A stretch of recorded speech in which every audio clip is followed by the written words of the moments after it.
My grandma called me at midnight, her voice trembling. Don't go home. Just leave, now. I asked why, but she only said, please, trust me. So I did. Moments later, police cars surrounded my street. Imagine getting a phone call that saves your life, only to find out it cost you everything you ever built. One trembling voice, warning me not to go home, pulled me from the path of an inferno set by my own brother. My blood runs cold just thinking about it. Less than an hour later, the sirens started screaming. Fire trucks, police cars, a terrifying symphony filling the night. From a distance, I saw it, my house, the one I'd poured every ounce of my soul into, the place where I'd built countless memories, just gone. Engulfed. Standing there, barefoot on the icy sidewalk, watching the flames devour everything, only one name ripped through me, Grayson. My volatile younger brother. The one I'd finally refused to lend money to that very afternoon. I had no solid proof then, just a primal surge of burning anger. I sped to my parents' house, where he still mooched off them, ready to confront him. And just like always, they shielded him. My mom's voice, gentle but sharp, said, "Don't make a big deal out of this, Terry. Family comes first." But this time, I swore to myself, I wouldn't let it slide. This time, everything was going to be different. My name is Terry Henderson, I'm 35, an electrical engineer living in Milwaukee, Wisconsin. And if you ask me, my life's been a bad reality show with a horribly written script. I'm the eldest, the one who always had to carry the load, always had to sacrifice. And somehow, I was never recognized for it. My family, or what passes for one, is this tangled mess of favoritism, gut-wrenching injustice, and wounds that just never seem to heal. My old man, Stanley, used to be a welder, now retired. He's the typical patriarch, always boasting about his glory days. But when it comes to Grayson, his youngest son, he's completely blind. To my dad, Grayson could practically destroy the world and still be his little boy who needs protection. My mom, Betty, used to be a nurse. Now she's a school nurse, she says, lighter work so she can care for my grandmother. Mom's emotional, but she's easily swayed by Dad and Grayson. Anytime I tried to talk about the unfairness at home, she'd just sigh. Grayson's still young, Terry. He needs more help than you.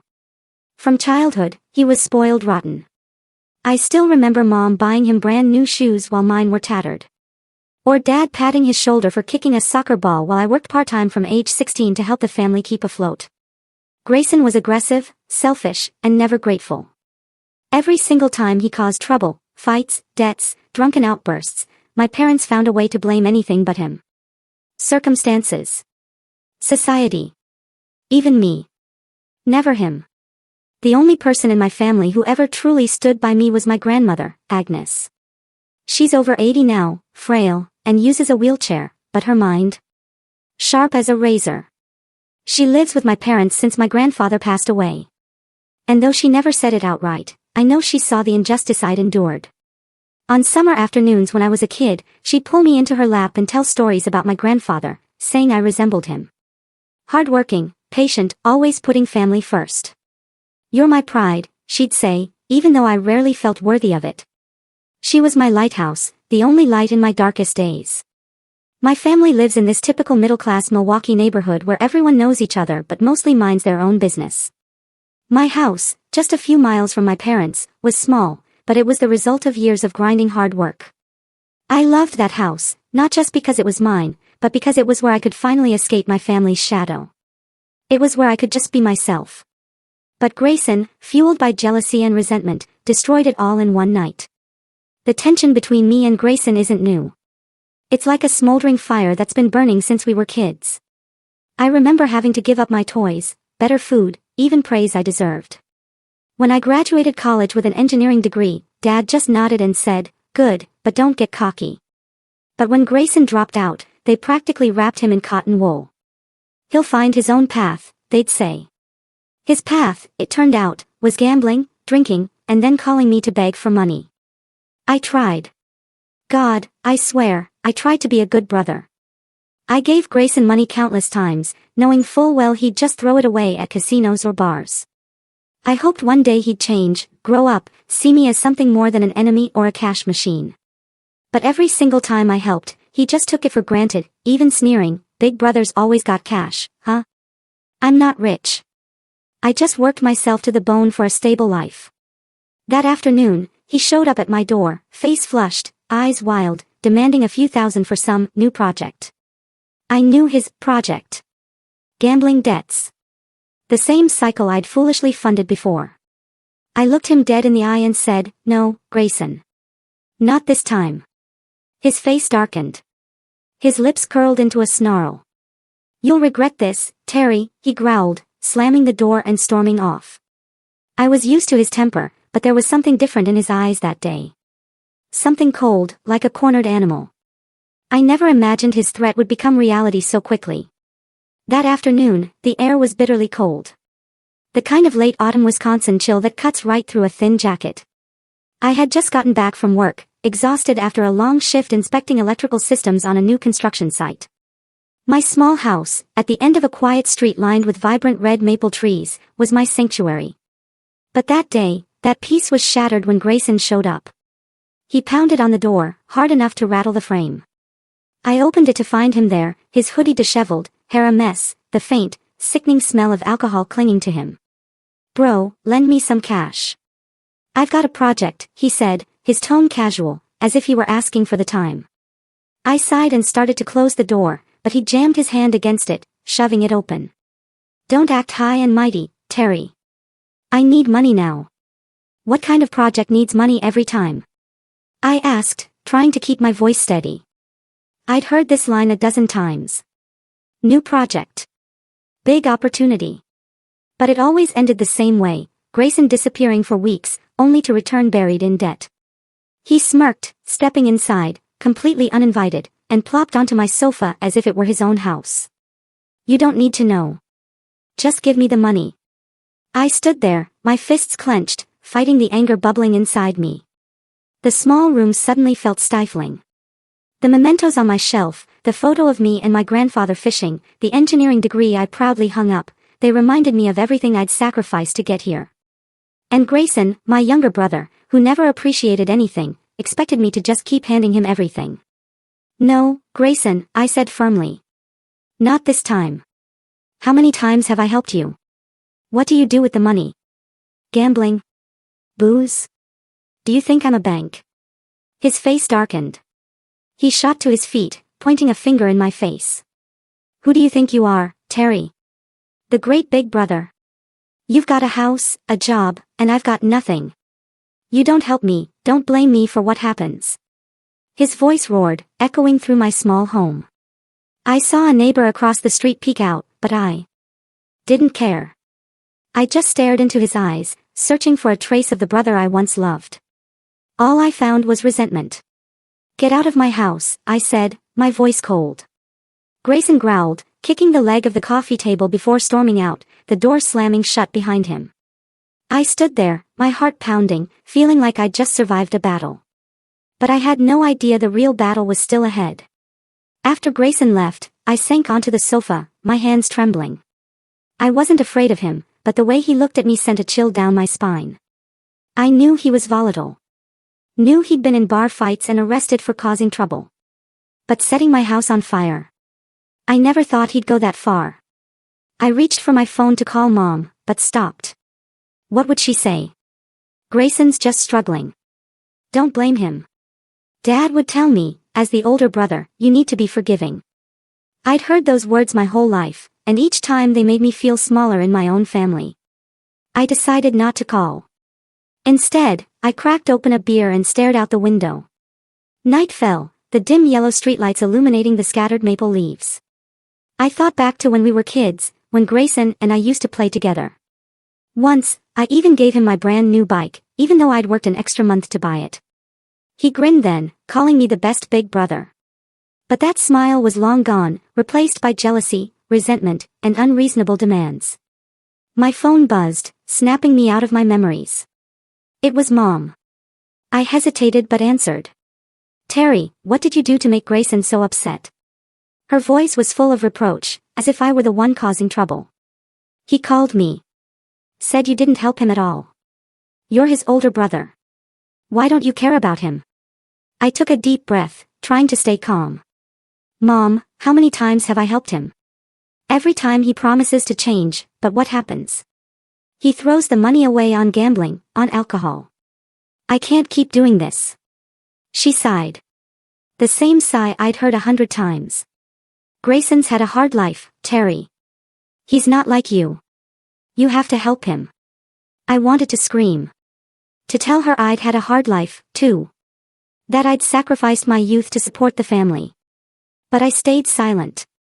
I'm tired, Mom, I said, then hung up. Dad called right after Mom hung up. Terry, don't be stubborn, he said, his voice sharp, like he was giving an order. Grayson's your brother. He's struggling. And if you don't help, who will? Family comes first. Don't let a small issue tear us apart. I almost laughed, but it was a bitter, hollow sound. A small issue. I'd given him money countless times. My hard-earned savings, only for him to squander it on gambling and alcohol. I didn't respond, just hung up, feeling like my heart had been squeezed tight. I tossed the phone onto the sofa, pacing back and forth, trying to shake off the burning anger in my chest. Outside, the late autumn Wisconsin cold seeped through the window cracks, making me shiver. The vibrant red maple leaves fell, scattered under the streetlights like a warning of something ominous looming. I opened the back door to the yard, letting the cold air hit my face, hoping it would cool the fire in my head. But the image of Grayson, with his hateful glare as he stormed off, kept replaying vividly. You'll regret this, Terry, he'd said. I knew my younger brother had a volatile temper from childhood. He often threatened me whenever I did something he didn't like. But threats were one thing. Acting on them was another. I told myself I was probably overthinking it. Grayson was just angry, like always. He'd cool off, come back begging for money, and I'd have to wrestle with myself to say no again. I returned to the sofa, picking up the now cold can of beer, trying to force myself to relax. But my mind was a mess. I thought of my grandmother, the only one in the family who always saw the injustice I endured. When I was a kid, she'd said, "You're strong, Terry, but being strong doesn't mean you have to endure forever." Her words were like a lighthouse guiding me through dark days. I wanted to call her, to tell her about today, but it was late, and I didn't want to worry her. The next morning, I dragged myself to work, my mind heavy as lead. I'd barely slept, haunted by Grayson's threats spinning in my head. The engineering office was noisier than usual with the hum of the printer and colleagues discussing a new project, but it all felt like a foggy haze. I sat at my computer, staring at circuit diagrams, unable to focus. The numbers and wires were as tangled as my life right now. A colleague, Cynthia, patted my shoulder. Terry, you okay? You look like you've seen a ghost. I forced a smile, shaking my head. Yeah, just tired. But deep down, I knew this exhaustion wasn't from work. It was from wounds my family refused to acknowledge. After work, I stepped into the parking lot, the evening chill biting my skin. Just then, my phone buzzed, snapping me out of my thoughts. My grandmother's name lit up the screen. My heart raced. A bad feeling rose. I answered, my voice shaky. Grandma, what's wrong? Terry, don't go home. It's dangerous. Her voice was frail, trembling, as if she were holding back pure terror. My blood ran cold. Grandma, what's happening? Did Grayson do something? I asked, panic creeping in. But she only repeated, more urgently, trust me, Terry. Go somewhere else now. Don't go home tonight. Then she hung up, leaving no chance for me to ask more. I stood frozen, gripping the phone, my mind reeling. My grandmother wasn't one to panic. If she said it was dangerous, something was seriously wrong. But what? Grayson? Had he done something crazy? I wanted to call back, to get answers, but her voice echoed in my head, urgent and commanding. I knew I had to listen. I texted Alan, a close colleague who lived a few blocks away. Can I crash at your place tonight? I typed quickly, my heart pounding. Alan replied instantly. Come over, bro. My door's always open.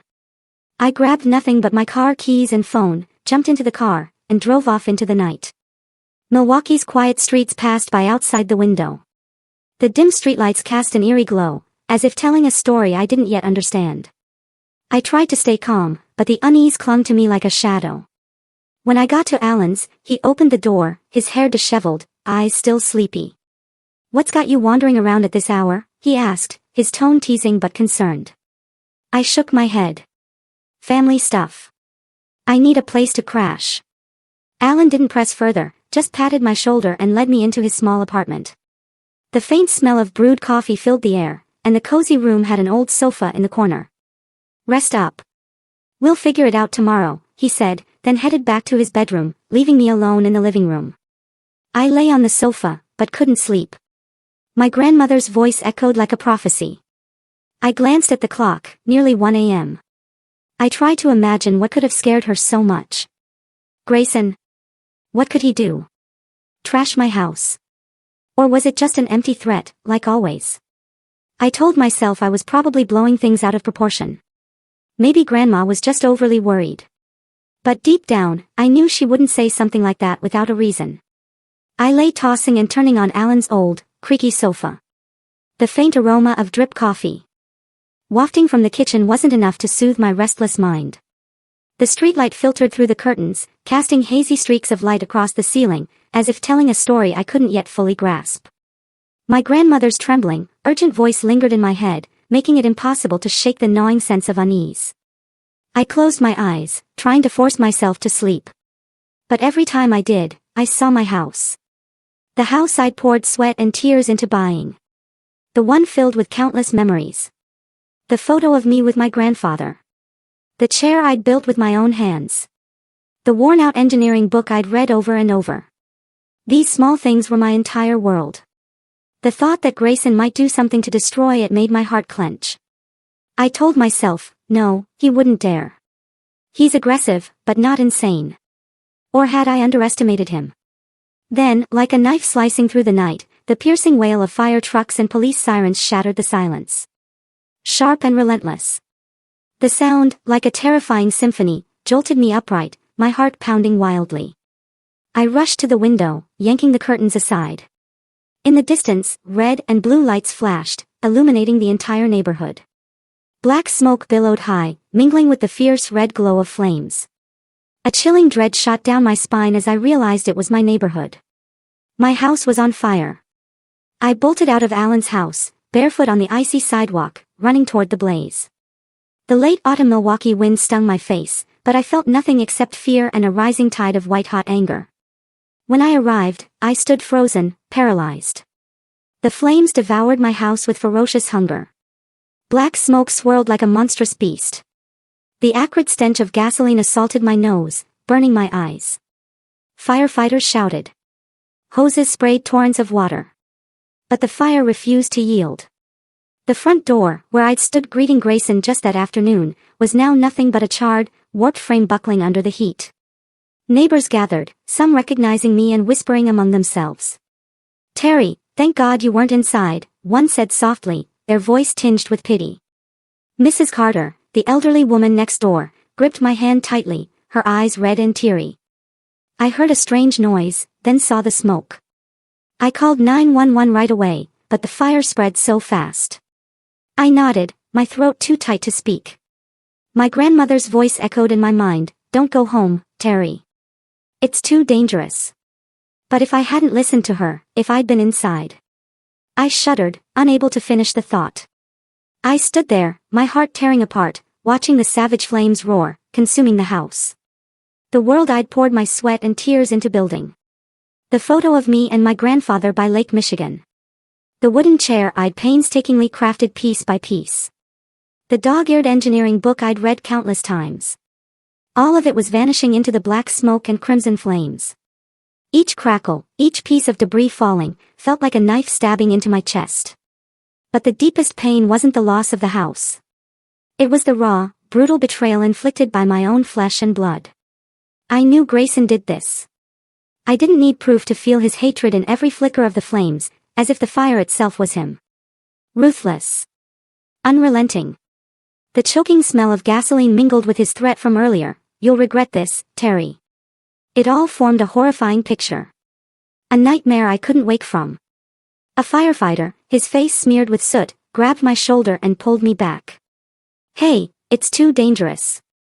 Stay back, he shouted, his voice cutting through the fire's roar. I wanted to scream. To charge into the inferno. To claw back even a single fragment of my memories from the flames' cruel grip. But the firefighter stood like a wall between me and my burning home. My body froze, but my heart raced, and my eyes stung. Whether from the smoke or the agony tearing through my chest, I couldn't tell. The police cordoned off the area, their red and blue lights flashing in my eyes, mocking my helplessness, taunting a 35-year-old man watching his entire life turn to ash. I stumbled back to my car, my hands trembling as I held my phone, my fingers hovering over the screen, but too afraid to dial. I wanted to call my grandmother, to scream that she'd saved me, that I was alive because of her. But my throat was so tight, it felt like someone was strangling me. Tears welled up, hot and heavy, but I bit my lip, holding them back. I couldn't cry. My grandmother always said I was strong, but in this moment, I was just a lost child, abandoned amidst the ruins of my own world. Anger, pain, and betrayal wrapped around me like the black smoke clinging to every breath I took. As the flames were temporarily brought under control, their fierce red glow gave way to thick, suffocating black smoke. Firefighters, drenched in sweat, waded through the smoldering debris, inspecting the charred remnants. The police had cordoned off the area, their red and blue lights flashing across the stunned faces of neighbors. I stood there, far from the ruins of my house, yet I could still feel the heat of the fire as if it were licking at my skin. A man in a reflective jacket, his face stern, approached me. He introduced himself as Tom, a fire investigator. His voice was low and professional, but his eyes were sharp, as if they could pierce through to my very soul. You're the homeowner, right, Terry? He asked, flipping open a small notebook, pen poised to write. I nodded, my mouth dry, my voice barely a whisper. Yes, that's me. Tom studied me, his gaze probing. Did you leave the stove or any candles on? I shook my head, trying to keep my voice steady. No. I didn't leave anything on. Was anyone else in the house? He pressed, his pen scratching across the paper. I live alone, I replied, each word feeling like a stab to the chest. I wasn't home tonight. Tom's brow furrowed as he jotted down more notes. Not home. Why not? I hesitated, my grandmother's image flashing in my mind, her trembling voice on the phone. Don't go home, Terry. It's too dangerous. I took a deep breath and said, my grandmother called me. Warned me not to go home. She said there was danger. I didn't dare say more. Didn't dare utter Grayson's name, though it burned in my mind. Suspecting something was one thing. Accusing without proof was another. I didn't want to look like a crazed man throwing blame around. Tom paused his writing, staring at me intently. Warned you. Does anyone have a reason to want to harm you? His question hit me like a punch to the heart. Grayson. His name echoed in my head. I wanted to scream it, but I just stood there, swallowing the lump in my throat. I'm not sure, I said, my voice faltering, sounding like a coward. I knew the truth, but without evidence, I was just a man who'd lost everything, standing before the ashes of his life. Tom nodded, his eyes still sharp, as if he knew I was holding something back. All right, he said. We'll investigate. The smell of gasoline here is strong. This wasn't a natural fire. If you remember anything, call me. He handed me a business card and turned back to the scene where firefighters were still dousing stray embers in the wreckage. I stood there, watching the glimmers of light flicker in the ashes like mocking eyes. The stench of gasoline clung to every breath, confirming what I'd known all along. Grayson did this. Not an accident. Not fate. But his hatred, ignited with gasoline and rage. Yet I had no proof, only the pain and anger boiling inside me like a volcano ready to erupt. I returned to my car, my hands trembling as I gripped my phone. I needed to talk to my grandmother. To know exactly what she'd seen, what she'd heard. I dialed her number, my heart pounding, and she answered after the first ring. Terry, are you okay? Her voice was frail, but filled with worry, as if she'd been waiting for this call all night. I'm okay, thanks to you, I said, my voice choking, tears welling up again. My house, it's gone, Grandma. Everything. It's all gone. I heard her gasp, as if she'd feared this, but hoped it wouldn't come true. Grandma, how did you know? What did Grayson do? I asked, my voice trembling, trying to stay calm, but my heart felt like it was breaking. She was silent for a moment, then spoke slowly, her voice steady. Tonight, I saw him at the house. He was muttering, cursing you, saying you'd pay. I was nearby, pretending to sleep, but I heard every word. Then he called his friends, said something about buying gasoline. I wasn't sure, but my gut. I couldn't let you be in danger, Terry. Her voice broke, as if she, too, was hurting from what was happening. I gripped the phone tightly, feeling as if the blood in my veins had stopped flowing. Gasoline. Grayson. The pieces fell into place, sharp as razors. Thank you, Grandma, I said, my voice shaking, tears finally spilling down my cheeks. You saved me. I hung up, my hands trembling, my mind reeling. My grandmother had seen the truth, had saved me from Grayson's deadly wrath. But the cost was my entire world. My house, my memories, all reduced to ash. The anger inside me was no longer just a flame. It was a storm, sweeping away all reason. I slammed my foot on the gas, speeding toward my parents' house where Grayson was leeching off them. The familiar streets of Milwaukee blurred past the window, but they felt alien now, as if I no longer belonged here. The smell of gasoline still lingered in my nose, mingling with my grandmother's words. He talked about buying gasoline. I gripped the steering wheel, my nails digging into my palms. I wanted to confront Grayson, to look into his eyes and force him to admit it. But deep down, I was afraid. Not of him, but of my parents shielding him again, turning me into the family's villain. The house of my parents was brightly lit, warm, a cruel contrast to the smoldering ruins of my life. I pushed the door open and stepped inside, my clothes still reeking of smoke, my eyes bloodshot from both rage and pain. Mom was in the living room, seated in an armchair with a cup of tea, and she jolted to her feet when she saw me. Terry, what are you doing here in the middle of the night?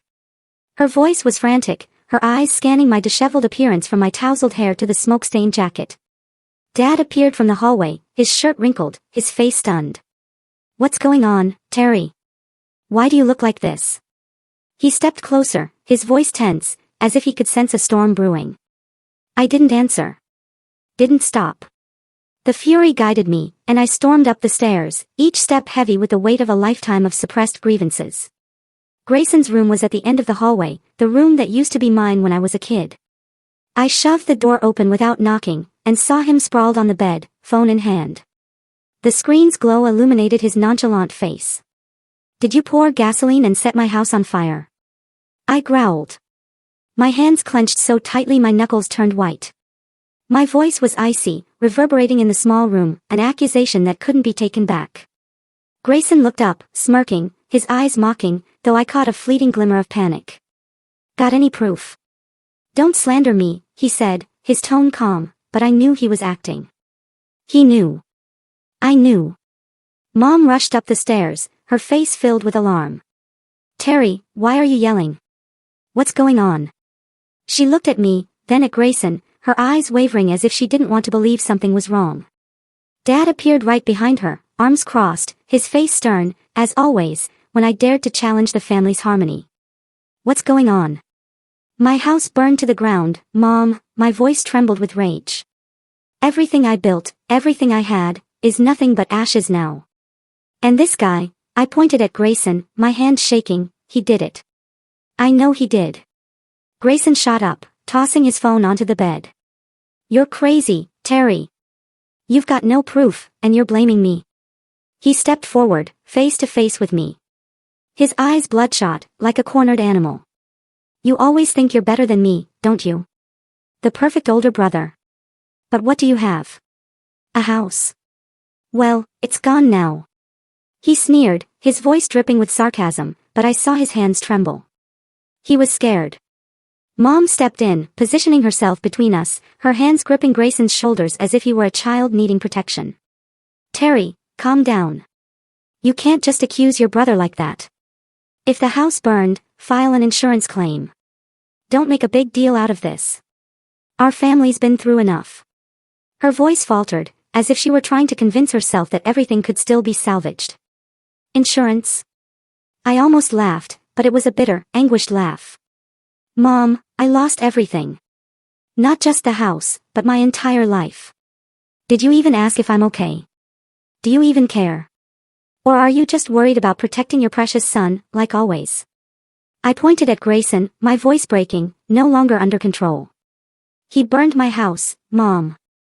I know he did. Grandma heard him talking about buying gasoline.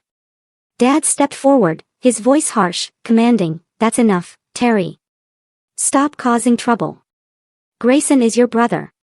You have no proof, so don't make accusations. Family comes first. Don't let this tear us apart." He glared at me, his eyes cold, as if I were the traitor, the one disrupting the family's peace. I stood there, feeling like the whole world was against me. Not a single word of comfort. Not a single question about how I was doing. Just the same old shielding, as always. But this time, I wouldn't stay silent. The anger, the pain, and years of being overlooked erupted inside me like the fire that had consumed my house. Family. What family, Dad? The family that always pushes me aside.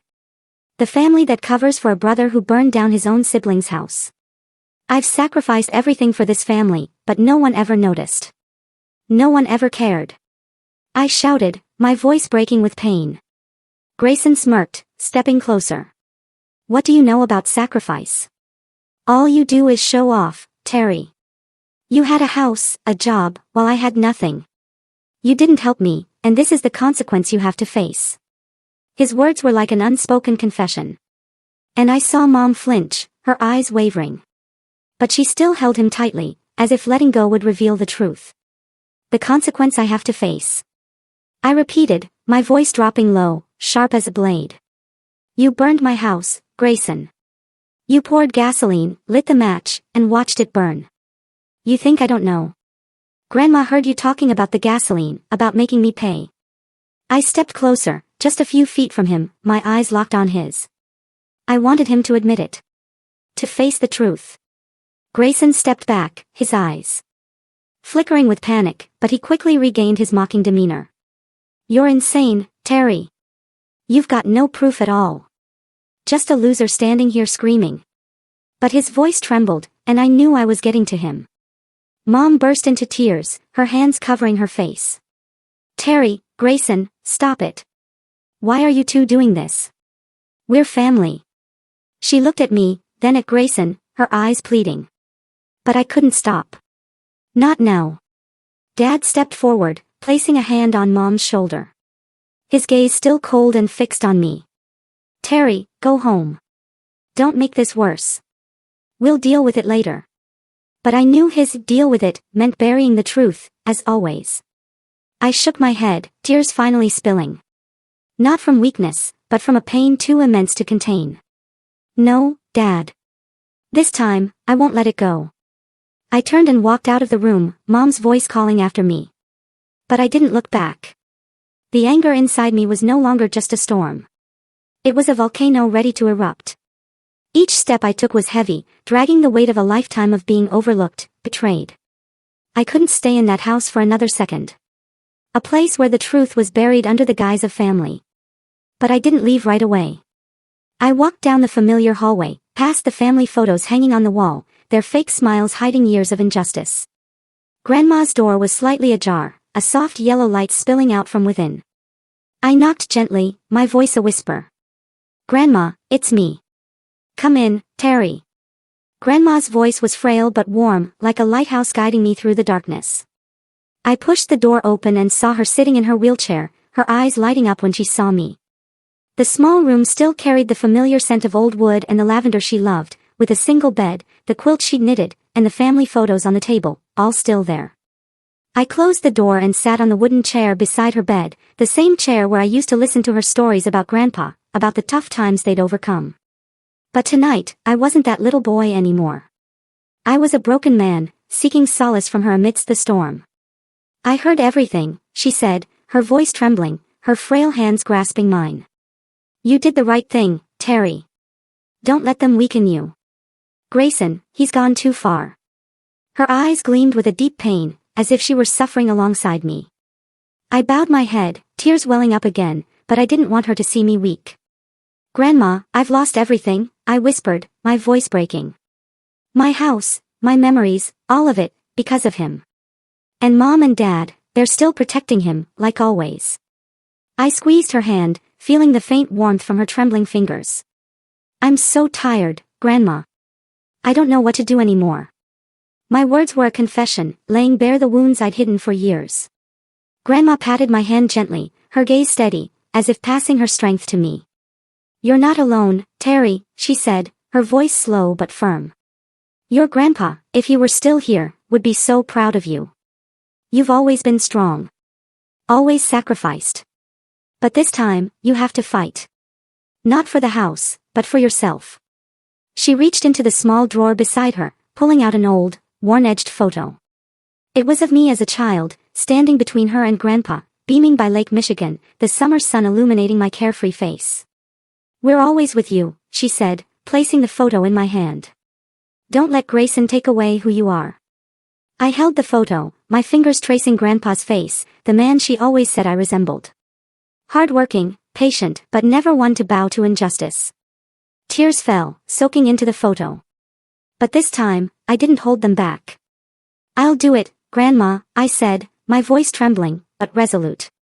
I won't let him win. She nodded, her eyes shining with pride, but also tinged with worry. Go, Terry.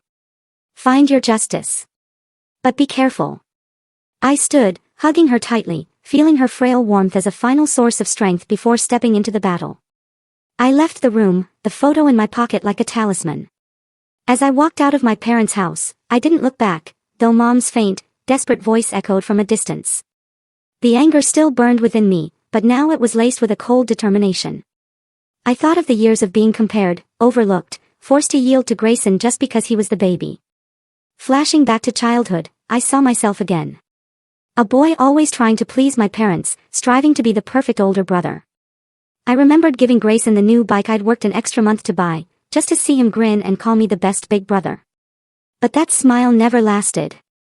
I remembered Mom and Dad buying him new shoes while I wore tattered ones. I remembered working part-time from age 16, bringing money home to help the family, while Grayson squandered cash, caused trouble, and was shielded by our parents. He's still young, Mom always said, though he was only a few years younger than me. You have to love your brother, Terry, Dad always reminded, as if my love was never enough. Grandma's words had been my beacon through those dark days. You're strong, she'd said when I sat with her, venting about being compared to Grayson. But being strong doesn't mean you have to endure forever. Her words were etched in my mind, a reminder that I deserved to be seen, to be loved. But my parents never saw that.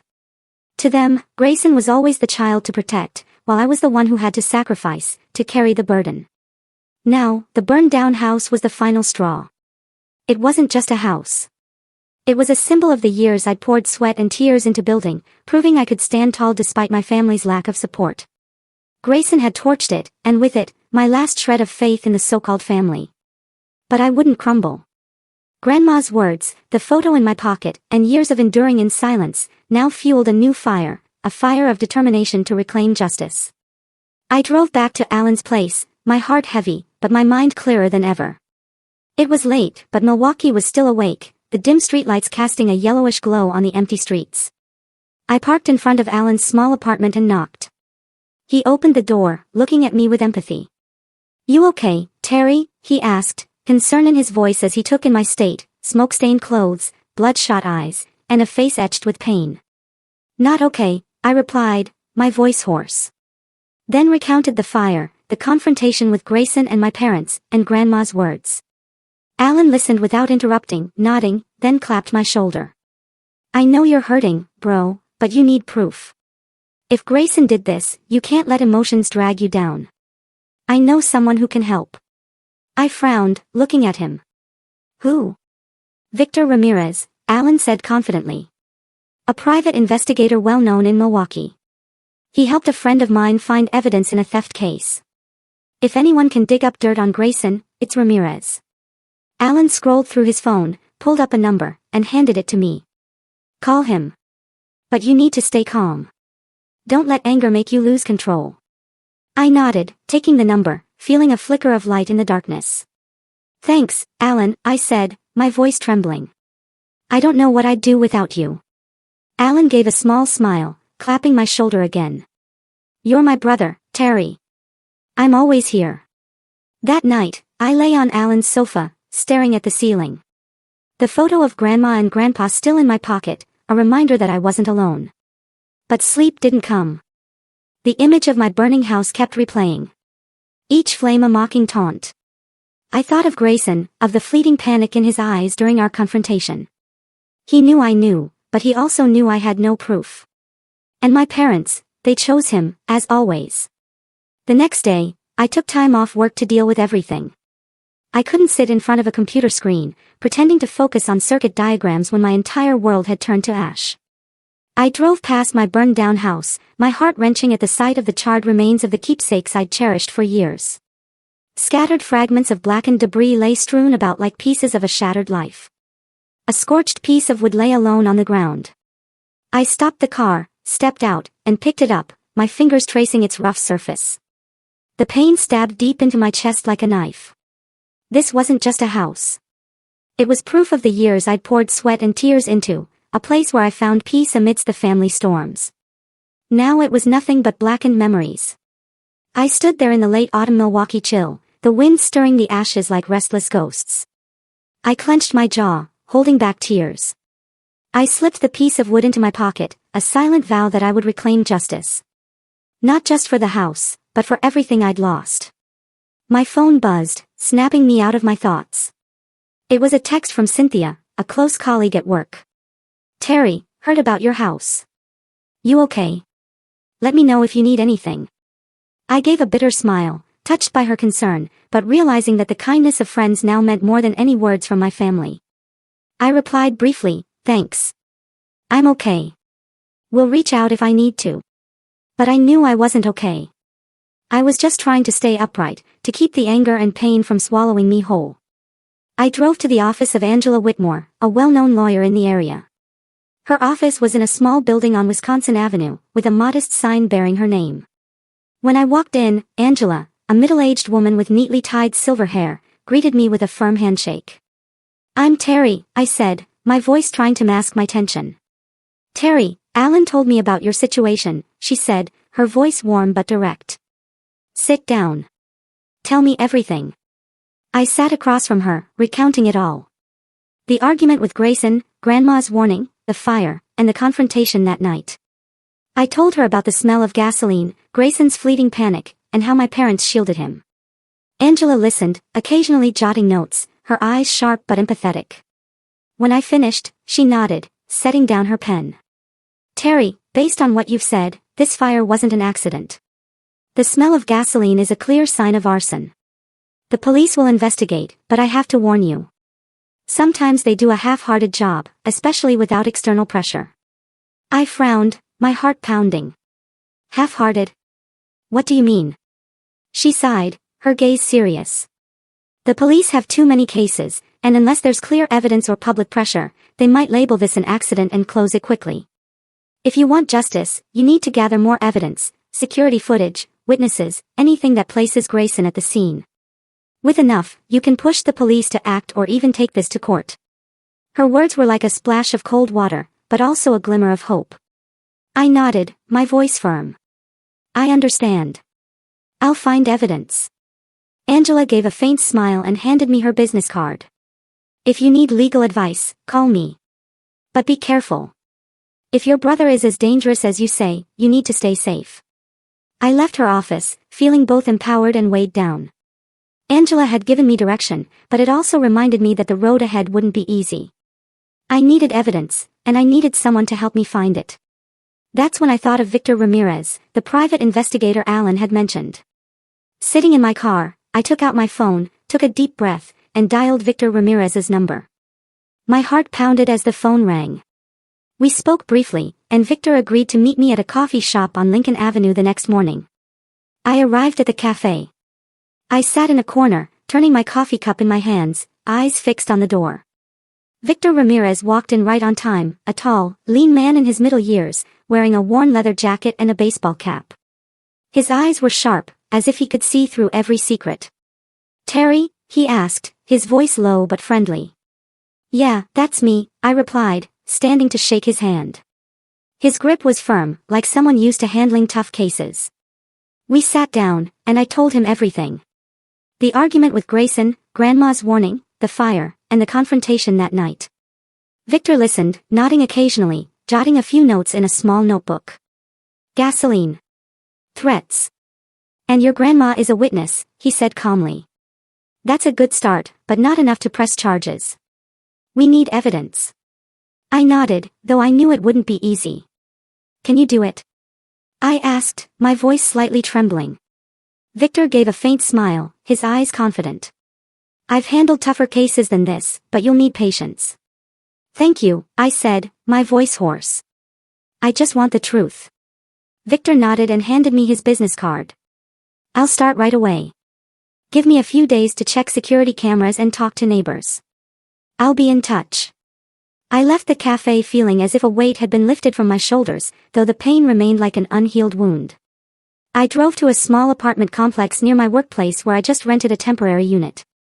The apartment was small and plain, with bare white walls, but it was a place to start over. The days that followed, I tried to live normally, but sleep remained elusive. Each night, I tossed and turned, haunted by images of the fire, Grayson's mocking laugh, and my parents' cold stares. But I also received messages of support from friends and colleagues, Cynthia, Alan, and a few others. They called, checked in, invited me to dinner, reminding me that I wasn't entirely alone. For the first time, I realized that family wasn't just blood. It was the people who truly cared about me. A week later, Victor called. Terry, I've got something, he said, his voice calm but promising. A camera at a gas station near your house caught Grayson and two friends buying gasoline that night. And a neighbor's security camera recorded his car's license plate driving through the neighborhood before the fire. It's not enough for court yet, but it's a good start. Want me to dig deeper? My grip tightened on the phone, my heart racing. Keep digging, Victor, I said, my voice firm. I want the truth. The whole truth. Victor agreed, and I hung up. In the days waiting for Victor's results, I kept working, dealt with insurance paperwork, and cooperated with the police, though their sluggish pace drove me up the wall. Occasionally, I got texts from Mom pleading, Terry, come home. We need to talk. But I didn't respond. I couldn't go back to a place where the truth was buried. I thought of Grayson, how he destroyed everything I'd built, and how my parents always chose him. But I also thought of Grandma, Alan, Victor, and the people standing by me. They were my strength, my reason to keep going. I stood in front of the mirror in my new apartment, staring at my weary face. I was no longer the patient boy, the older brother who always sacrificed. I was Terry, a man determined to reclaim justice, not just for the house, but for myself. The photo of Grandma and Grandpa on the table was a reminder. I wasn't alone, and I would fight. Thanksgiving, the day families gather, would be the moment I unveiled Grayson's true face to those who always shielded him. I gripped the photo through my jacket, the worn edges feeling like a vow, and stepped out the door, carrying an anger honed into cold determination. In the days leading up to Thanksgiving, I worked tirelessly with Victor Ramirez. He sent me copies of videos from the gas station camera, capturing Grayson and two friends buying gasoline the night of the fire. The footage was grainy, but clear. Grayson, in his familiar gray hoodie, holding a gas can, his eyes furtive like a guilty man. I also had a statement from Mr. Jenkins, a neighbor who saw Grayson's car drive through the neighborhood just before the fire erupted. And Victor's report, a concise but sharp document, outlined the timeline and evidence linking Grayson to the fire. It wasn't enough for court yet, but it was enough to shake the wall of protection my parents had built around him. Thanksgiving arrived, and Milwaukee was bitterly cold, the wind carrying the breath of winter through the streets. I drove to my parents' house, hands gripping the steering wheel, the file of evidence in the bag on the passenger seat. I wanted them to see Grayson, not as the precious son they indulged, but as the one who destroyed my life. The house was brightly lit, the aroma of roast turkey and pumpkin pie wafting from the kitchen. Laughter and chatter filled the air, as if everything was still peaceful, as if my house hadn't been reduced to ashes. I pushed the door open, dressed simply but neatly, clutching the bag with its damning evidence.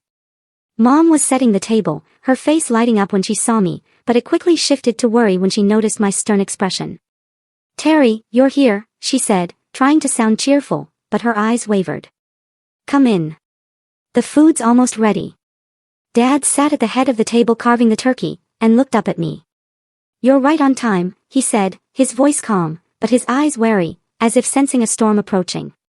Grayson appeared at the stairs, his hoodie sloppy, smirking when he saw me.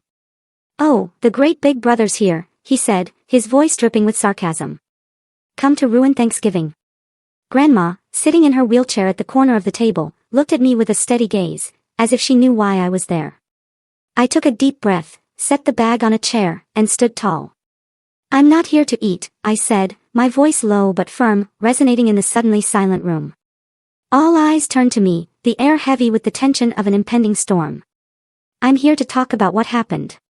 About my house. About how it was burned down." I locked eyes with Grayson, watching him stiffen, his gaze flickering with unease. Mom stood abruptly, clutching the tablecloth, her voice trembling. "Terry, it's Thanksgiving. Don't make things tense. We're family. Sit down and eat." She stepped toward me as if to pull me to a seat, but her eyes wavered, as if she feared what I was about to say. "Family?" I repeated, my voice icy. The pain surged like a wave crashing against my chest. "What family, Mom?" "The family that let me lose everything and still protects the one who did it." I opened the bag, pulling out the file and placing each item on the dining table, right in front of the turkey platter. "This is a copy of the gas station camera footage showing Grayson and his friends buying gasoline that night." I slid a printed image toward my parents. Grayson's face clear in the dim light of the station. "This is a statement from Mr. Jenkins, our neighbor, saying Grayson's car drove through the neighborhood just before the fire. And this is a report from a private investigator, confirming every detail." Dad stared at the table, his face darkening. He slammed his hand down, making the wine glasses tremble, his voice booming. "Terry, that's enough. You have no right to accuse your brother like this. It's Thanksgiving. Do you want to destroy everything?" He stood, pointing at me, his eyes blazing, as if I were the one betraying the family. "You don't have solid proof. Just this nonsense. Do you want to tear this family apart?" The pain inside me erupted like the fire that consumed my house. "Destroy." I shouted, tears threatening, but I bit my lip, holding them back. "Dad, I lost everything. My house, my memories, everything I built. Grayson burned it down. And you and Mom are standing here protecting him, like always." I pointed at Grayson, my hand shaking with rage. "Tell me, Grayson, look me in the eye and say you didn't do it." My voice broke, no longer under control, but I didn't care. I wanted the truth, no matter how much it hurt. Grayson shot up, his chair crashing backward. "You're crazy, Terry," he yelled, his face flushed, hands clenched. "You've got nothing. Just a loser, screaming for attention." But his voice trembled. His eyes darted away. And I knew he was scared. He stepped closer, pointing in my face. "You think you can ruin me? You're nothing. I just wanted you to know what it's like to lose everything like I have." His words slipped out, an uncontrolled confession, and the room fell into a stunned silence. Mom covered her mouth, eyes wide, tears streaming down her cheeks. "Grayson, she whispered, her voice breaking, as if her heart had just shattered. She stepped back, leaning against the wall, her hands trembling, her gaze shifting between me and Grayson. She wanted to deny it. To believe her precious son couldn't have done it. But Grayson's words had sliced through the veil of protection. "No, it can't be," she mumbled, but her voice was weak, as if she were trying to convince herself. Dad stood frozen, his hands still on the table, his face rigid, his eyes wavering between anger and shock. "Grayson, what did you just say?" he asked, his voice low but trembling, as if he didn't want to believe it. He looked at me, then at Grayson, and for the first time, I saw a flicker of doubt in his eyes. Did you really do this?" he asked, his voice breaking, no longer the commanding tone I was used to. Grayson realized he'd slipped, stepping back, breathing heavily. I didn't mean that," he stammered, his eyes wild, but no one believed him anymore. He bolted from the room, shoving Mom aside and ran up the stairs, leaving the family in stunned silence. Grandma, from the corner of the table, looked at me with a steady gaze, her lips pressed tight, as if to say, "You did it." I stood there, my heart pounding, but not from anger, from relief. The truth had come out, even if only partially. But the pain was still there, like an unhealed wound. I looked at Mom, watching her slump into a chair, sobbing into her hands. "Terry, I didn't know. I didn't want to believe," she said, her voice choked, as if she were apologizing, but I wasn't sure what for. For Grayson. Or for the years she'd overlooked me. Dad remained standing, but his shoulders slumped, his eyes empty. I spoke to him, my voice low, but firm, tears streaming down my face. "Dad, this family was broken the moment you and Mom chose Grayson. Leaving me to stand in the ashes without a single word of comfort. I didn't want to destroy our family. I just want justice for myself." I turned to Grandma, seeing her nod slightly, her eyes filled with pride. I gathered the file and walked out of the house. Mom's voice calling after me, but I didn't stop. I drove into the night, my heart heavy, but also lighter. I had done it. I'd made Grayson reveal his true self. Forced my parents to face the truth. But the pain didn't vanish. I thought of Mom, her tears, her shocked expression when Grayson slipped. I thought of Dad, the collapse in his eyes, no longer the authoritarian father commanding me. And I thought of Grayson, how he fled. But I knew he couldn't run forever. A few days later, Victor called me, his voice brimming with excitement. "Terry, the police just reached out. They've opened an official investigation into Grayson for property destruction. The video, the witness statements, and especially his confession in front of your family, have forced their hand. He was summoned for questioning this morning." I gripped the phone, my heart pounding. "Really?" I asked, my voice trembling with disbelief. "What happens next?" "They'll dig deeper," Victor replied. "There's a good chance he'll be charged. With the evidence we have, Grayson's facing serious legal consequences. But you need to brace yourself. These cases can drag on." I nodded, though Victor couldn't see. "Thank you, Victor. I don't know how to repay you." He chuckled softly. "Just live well, Terry. That's the best repayment." News about Grayson spread quickly through our small Milwaukee community. Neighbors who had always seen my parents as the model of a perfect middle-class family began to whisper. Stanley and Betty let their youngest son burn his brother's house. They always protected that kid. And now look at this. The murmurs were like a cold wind blowing through the facade my parents had built. They lost their standing. No longer the respected couple in the neighborhood. I heard Mom had taken a break from her job at the school, and Dad avoided the usual neighbor gatherings. They were forced to face the truth. Their blind favoritism had led to disaster. I didn't contact my parents after Thanksgiving. Mom's pleading texts, "Terry, come home. We need to talk," kept coming, but I didn't respond. I'd given them too many chances, sacrificed too many years, only to be overlooked. This time, I chose myself. I decided to cut ties with them, not out of anger, but because I needed space to heal. I needed to rebuild my life from the ashes, and I couldn't do that while being pulled back into the family's vortex. One afternoon, I visited Grandma. She was still at my parents' house, but I knew she was the one person I could never leave behind. I stepped into her room, the soft yellow light casting a glow on her face, now more aged, but still radiant with resilience. She took my hand, her frail fingers trembling, but warm. "You did it, Terry," she said, her voice weak, but filled with pride. "You're no longer the child who had to endure in silence." I leaned down, hugging her tightly. Tears streamed down my cheeks. "I couldn't have done it without you," I whispered, my voice choked. She patted my back like she did when I was a child and said, "You're stronger than you know, Terry. Your grandpa would be so proud." Her words were a beacon, lighting the path ahead, though I knew it wouldn't be easy. In the months that followed, I focused on rebuilding my life. I bought a small house in the Milwaukee suburbs, modest but enough to call home. Each day I went to work, immersing myself in my job, finding peace again in numbers and wires. Cynthia and Alan became indispensable friends, always there, inviting me to dinner or baseball games, reminding me that I had a new family, not of blood, but of people who truly cared. Grayson, according to Victor, was charged with property destruction. The trial was still ahead, but with the mounting evidence, I knew he couldn't escape the consequences. I didn't feel triumphant, only a bittersweet relief. Grayson had dug his own grave, and I had only done what I should have done long ago, stood up. On a quiet night, I sat in my new home. The soft yellow light illuminated the photo of Grandma and Grandpa on the table, like a beacon shining on the scars in my heart. I thought about my journey from a child who endured, always striving to please the family, to a man brave enough to face the truth, no matter how much it hurt.